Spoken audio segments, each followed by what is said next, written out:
Welcome back to Today we will learn about the issues sweeping Salem as secrets detonate, loyalties wobble, and long-missed faces walk back into a town that never stays quiet for long. With next week's preview signaling a string of personal reckonings and explosive reveals from September 8th to 12th that fans have already begun to dissect in feverish detail. Emotions and levity. Even as the town braces for shakeups, small human moments keep the canvas grounded. From an offhand joke about a new phone that isn't new at all to awkward gifts that say more than words. A rhythm that mirrors recent lighter beats sprinkled between trials, confrontations, and therapy sessions teased throughout the season's late summer arc. Grief continues to braid generations together as stalwarts like Julie and Maggie model resilience, echoing recent memorials and wake scenes that have shaped Salem's elders into anchors for younger characters in free fall. These notes of humor and shared sorrow matter because they make the heavier twists, custody fears, court pressure, and identity doubts, land with sharper contrast, reminding the audience that in Salem, families heal in increments before the next storm hits. Tony or Andre? A Demera mystery flickers at the edges as careful viewers flag odd mannerisms and slippery phrasing that suggests Tony might not be Tony at all. A classic setup for an Andre masquerade that could upend corporate and family chessboards overnight if true. Hints of power plays at Demera and Titan, plus warnings, whispers, and sudden strategic pivots, reinforce that a disguised hand may be steering outcomes behind closed doors, consistent with recent notes of Tony angling and issuing veiled alerts to EJ and others. If the mask belongs to Andre, expect a domino effect. Old grudges reignited, leverage traded like currency, and a ruthless recalibration of alliances that could pull unsuspecting players into a trap they never saw coming. DNA and a baby's future. The speculative buzz around Sophia's baby and a disputed DNA test threatens to redraw the map of young love, with chatter suggesting the paternity may not match first assumptions. An outcome that would ripple through Tate's world and every home orbiting the teen drama storyline. Salem knows how fast a custody question turns into a courtroom crisis, and talk of a battle for a baby, dovetailing with Sophia's intensifying fixation, frames a near-future clash where evidence, motive, and past mistakes collide under bright lights and harsher judgments.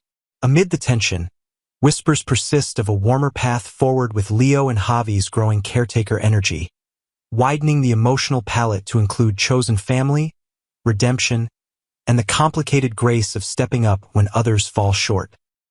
Rachel's memories and EJ's burden.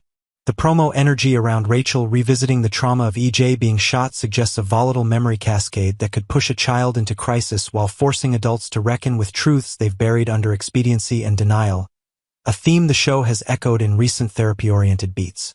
If recollections surface in fragments or rush back in full, EJ's own engagement with counseling and legal peril may intersect with Rachel's well-being, magnifying Demera fractures at precisely the moment optics matter most in court and at home.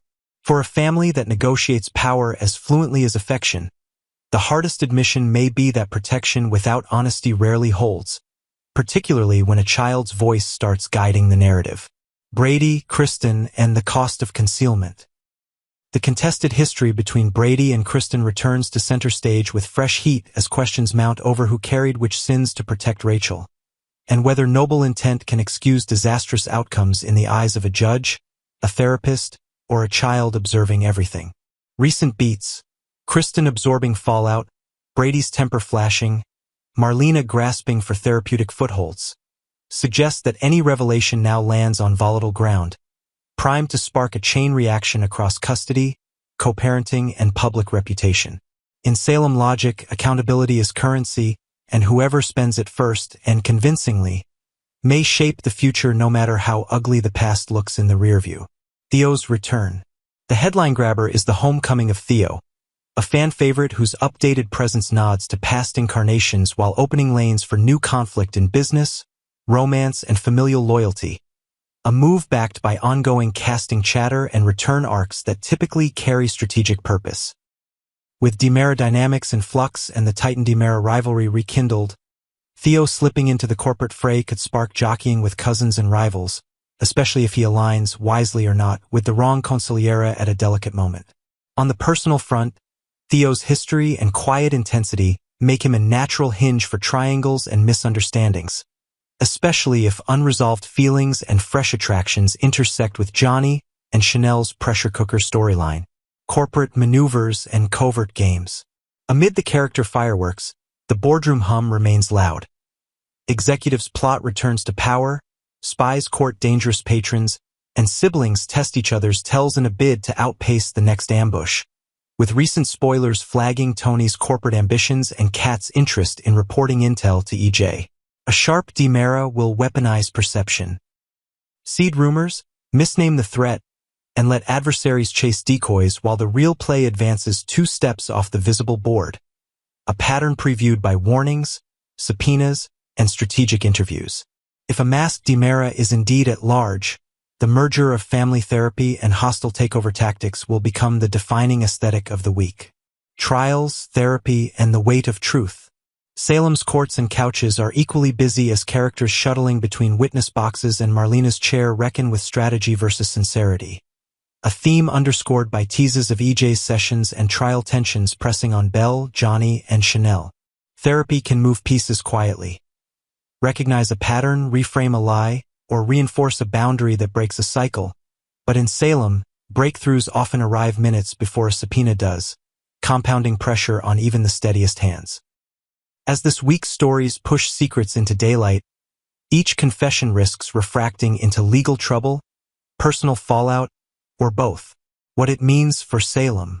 Tie these threads together and the picture sharpens. A paternity shock primes a custody clash. A child's resurfacing memory endangers adult reputations. A returning heir complicates corporate math. And a Demera identity puzzle threatens to rewrite the rules of engagement overnight. The emotional ballast, elders sharing grief, friends offering shelter, unlikely caregivers stepping forward, keeps the town's heart beating as the plotlines accelerate toward confrontation and consequence. Expect movement on all fronts next week, with revelations setting new stakes and familiar names reminding Salem that nothing stays buried, and no alliance stays simple, for long. Final look ahead. Anticipation is high because the components are volatile. Theo's comeback, a possible Tony-Andre swap, a baby's contested origins, and the fragile triangle of Brady, Kristen, and Rachel converging across court and counseling, all staged in a week built for shocks and reversals. By Friday, expect at least one secret to implode publicly, one relationship to bend rather than break, and one power player to smile at a move made 3 steps in advance, signaling that the next Salem quake is already scheduled. The countdown is on, and Salem's quiet will not last, not with so many matches hovering over so much dry kindling. Prepare for sparks, fallout, and the kind of Monday cliffhanger that keeps the town's pulse racing. Part 2. Sophia Can't Stop Lying. A night of broken trust and hard questions. Welcome back to Days of Our Lives. Tonight's episode left viewers shaken and frustrated as more secrets and lies came spilling out, especially surrounding the painful issue of Tate's child and Sophia's increasingly tangled web of deception. What began as a quiet evening at the bar quickly turned into a storm of emotions, leaving hearts broken, tempers flaring, and more questions than answers. Tate's quiet wait turned sour. The evening began with Tate sitting quietly at the bar, waiting for Steve and Brady to arrive. For him, this wasn't just another night of casual drinks or small talk. He was carrying a heavy burden, the hope of finding his child. Every minute seemed like an hour. Every glance at the door felt like an opportunity for some long-awaited truth to finally come out. But instead of the comfort of his companions, Tate was met with the one person he least wanted to see. Sophia. She arrived in her work uniform, ready to start her shift, unaware of the storm she was about to stir. Tate, tired of waiting, decided he could no longer hold back. He confronted her directly and asked for the adoption papers she had promised.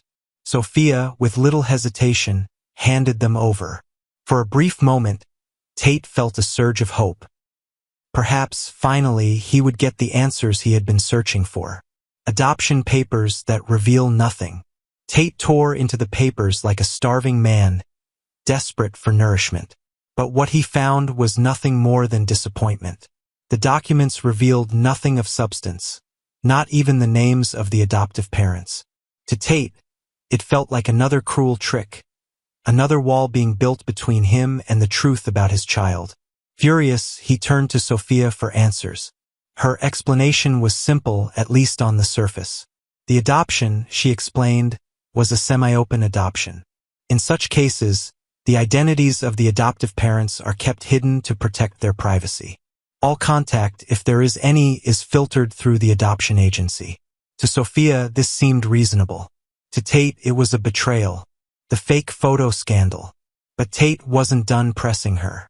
His mind jumped to another wound that hadn't healed, the photo she had once shown him of his child. It had seemed suspicious at the time, and now the truth could no longer be ignored. He accused her of lying yet again.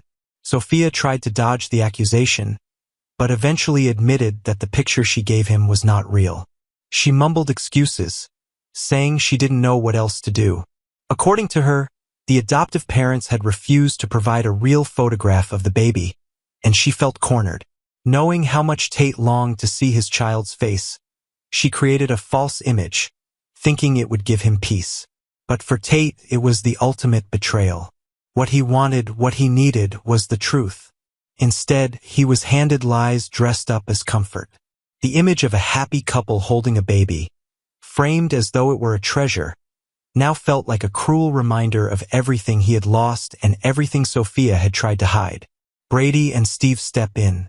Unable to contain his rage, Tate stormed outside, where Brady and Steve had finally arrived. They found him visibly shaken, clutching the useless papers as though they might still hold some secret if he looked hard enough. Brady, never one to tolerate lies, was furious at the situation.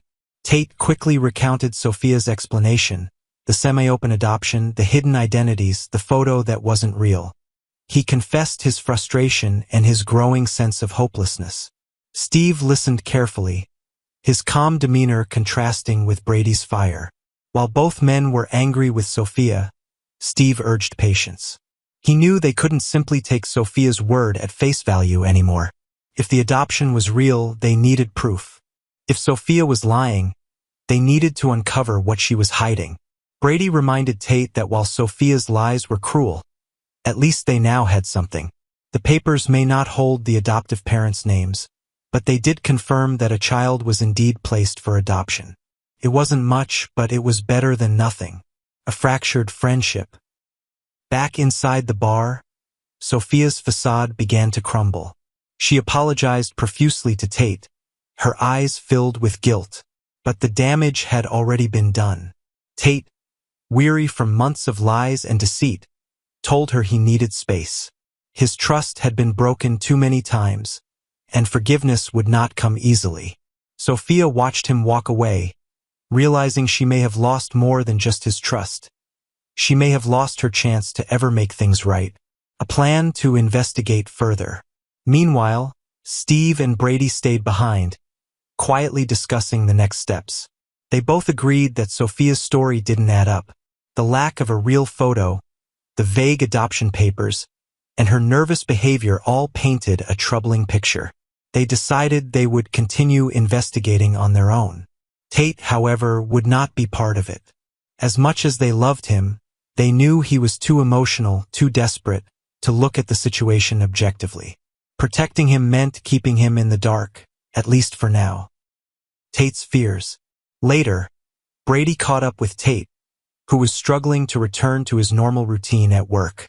Brady gently told him that he wanted Belle to review the adoption papers. Belle's sharp eye for legal details might uncover something hidden, something they had missed. But Tate, already feeling cornered and betrayed, could only think of one thing. What if this investigation ruined his last chance to find his child? What if digging deeper meant the truth would slip even further out of reach? His voice broke as he admitted that fear. For Tate, the possibility of never knowing his child, never seeing their face, never hearing their laugh, was worse than any lie Sophia had told.